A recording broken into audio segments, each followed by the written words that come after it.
Hahay, tingala jud ko ana nila ba? Naaji gusto mag-abroad. Gusto sila nga ma-OFW. Kay, ang ilang rason, moingon sila na makatabang sa pamilya. Makatabang sa pamilya. Hina kay kag mindset, uy. O, tiwasan ni nga video, tiwasan ni nga video.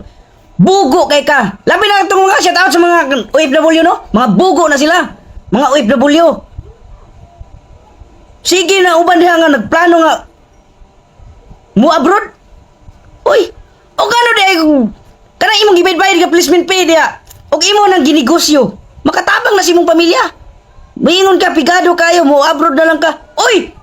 Lihok good. Lihok ba di herera sa Pilipinas? Lihok lang. Ayaw pag tinapulan. Kay imong plano pasigwar kasi imong mga silingan para ingnon og uli daghaan kag kwarta-kwartahan. Basta, mga OFW. Mga bugo na sila. Klaro, anak? Suko pa ka? So, maraming nagagalit sa tao na to. Alam natin lahat na maraming nagalit sa kanya. Maraming galit na galit sa kanya dahil sa video na ito na bugo daw ang mga OFW. O, di ba? Kung sa Tagalog pa, bobo. Bobo ang mga OFW. O, isa akong OFW. More than 8 years akong OFW. So, sobrang tagal na, di ba? Pero hindi ako nagagalit sa kanya. Natatawa pa nga ako. Dahil alam nyo ba guys, my point ang sinasabi niya. Alam nyo kung bakit? Saan ang point niya? Hindi talaga, sige, sabihin natin, may pagkabubo talaga tayong mga OFW. Hindi about sa materials na pagkabubo natin, 'di ba? Kasi ginagawa natin ang lahat, 'di ba? Ganito ang dahilan natin na umalis sa ating bansa, iniwan natin ang ating pamilya, iniwan natin ang ating mga anak, mga mahal sa buhay, tiniis natin ang sobrang lungkot na buhay para lang mabigyan sila ng magandang kinabukasan. Maibigay natin lahat ng mga pangangailangan nila. Lahat ng mga hinihingi nila ay maibigay natin, kaya tayo nagtitiis dito sa ibang bansa. Nagpapakahirap tayo ng sobra-sobra. Nagpapakaulila tayo sa mga ibang lahi. Nagseserbisyo tayo ng ilang taon sa mga ibang lahi para lang sa ating mahal sa buhay.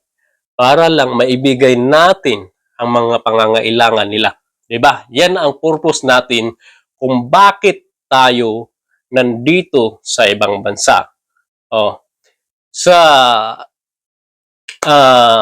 moment na yon, sa bagay na yon, ay naging matalino tayo. Diba? Naibigay natin lahat ng mga gusto ng ating mga anak. Saan tayo naging bobo? Naamin ko, ako mismo OFW, aaminin ko na totoo ang sinasabi niya, naging bobo din tayo. Alam niyo kung bakit? Naging bobo tayo sa relasyon natin doon sa ating mga anak, sa ating pamilya, sa ating mahal sa buhay. Alam niyo ba guys, nakasabi ako, totoo yan kasi experience ko yan. Kahit lahat man ay maibigay natin sa ating mga anak, totoo yan. Kahit lahat ng gusto nila, maibigay natin sa kanila. Pero ang presensya natin na ilang taon wala tayo sa tabi nila ay hindi mababayaran yan guys. Hindi mababayaran yan. Kahit ibigay mo man lahat ng kailangan ng mga anak mo. Pero yung presensya mo bilang isang magulang na nandyan kasama nila araw-araw ay hindi mababayaran. Hindi natin Hindi natin napapansin. Ako, minsan pansin ko lang din yan na kahit bigyan natin sila ng anong gusto nila, pero yung loob nila ay malayo. Malayo ang loob nila sa atin. Hindi tulad ng nasa araw-araw na nandun tayo sa kanilang tabi. Pansin nyo yan? Diyan tayo naging bubo. Lalo na dun sa mga may pamilya, ang mga LDR relationship, sa mga mag-asawa na medyo mahina ang pundasyon, ang pagmamahalan sa isa't isa. Number one dyan, na isa lang ang pupuntahan. Magkakahiwalay kayo kung isa kang OFW. Totoo yan kasi experience ko yan. Maniwala kayo. Kasi bilang isang OFW, magkarelasyon kayo, magka-LDR kayo. Hindi lang ulan ang darating na pagsubok sa inyo, kundi bagyo. Bagyo ang darating sa sa relasyon nyo. Kung mahina kayo sa isa't isa, lalo na kung magkaroon kayo ng problema, bagyo sa buhay nyo, sa relasyon nyo, tapos may makapasok na ibang tao sa problema nyo, hinayaan yung may makapasok na ibang tao, lalo't na yung tao na nakapasok sa problema nyo ay may gusto din sa'yo, doon ka nagpapakomfort sa ibang tao na may gusto din sa'yo, 100%, walang magandang advice yan sa'yo. Puro toxic na word lang ang isasabi sa'yo. Kaya 100% ang dolo, magkakahiwalay kayo. Kaya sa ngayon, kahit masdan natin ang social media ngayon, kahit dyan nga sa Tulpo, kay Idol Rapi Tulpo, parang 80% mga OFW, problema ang pamilya. Diba? Kaya hindi ako galit sa sinabi ng taong to kasi medyo may point din siya. So kaya advice ko sa lahat ng may mga pamilya, na buo ang pamilya, kung may hanap buhay lang naman kayo sa Pinas, huwag na kayong mangarap mag-ibang bansa kung mahal nyo ang iyong pamilya. Diyan na kayo. Di balit mahirap, basta magkasama. Masdan nyo guys, masdan natin Hindi naman lahat, pero nasa 80% talaga. Kung hindi ang nasa Pinas, pag uwi nung nasa abroad, ang nasa Pinas ay iba na ang asawa, yung nasa abroad, pag uwi, iba na ang asawa.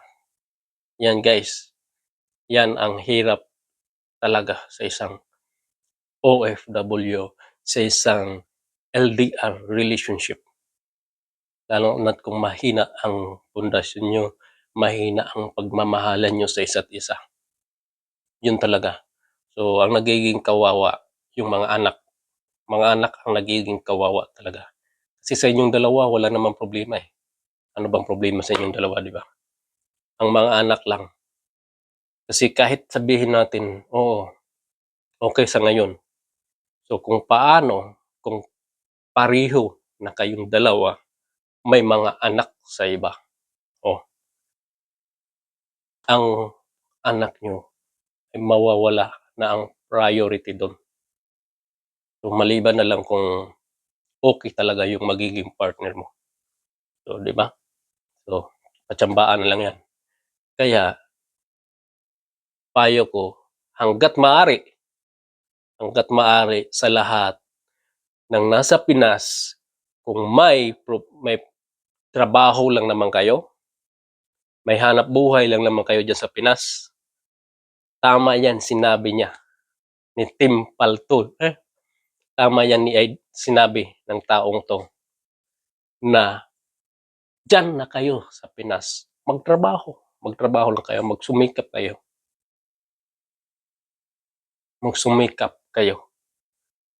Maganda na yung magkasama kayong nagsusumikap. Kasi kahit nga dyan sa Pinas, kung malayo kayo sa isa't isa, mahirap talaga guys ang isang LDR relationship. Maniwala kayo, lalo't na may mga anak kayo. Tama yan ang sinabi niya. May point yan. Kaya hindi ako galit. Hindi ako galit sa sinabi ng taong to. Bilang isang OFW. Isa akong OFW. More than 8 years akong OFW. Oo, nabibili ko lahat ng gusto ko. Nakakabili ako ng kotse kasi pangarap ko noon nung bata pa ako. Pangarap ko magkaroon ng bike, magkaroon ng motor. Pero nagkaroon ako ng kotse. Nakabili ako ng lupa, nakakabili ako ng bahay. Oo, nagagawa ko lahat, nabibigay ko lahat ang gusto ng mga anak ko. May anak din ako. Pero iba ang feeling ng anak na nasa tabi yung mga magulang. Oo, iba. Kaya doon tayo nabubo. Doon tayo naging bobo. Okay, thank you.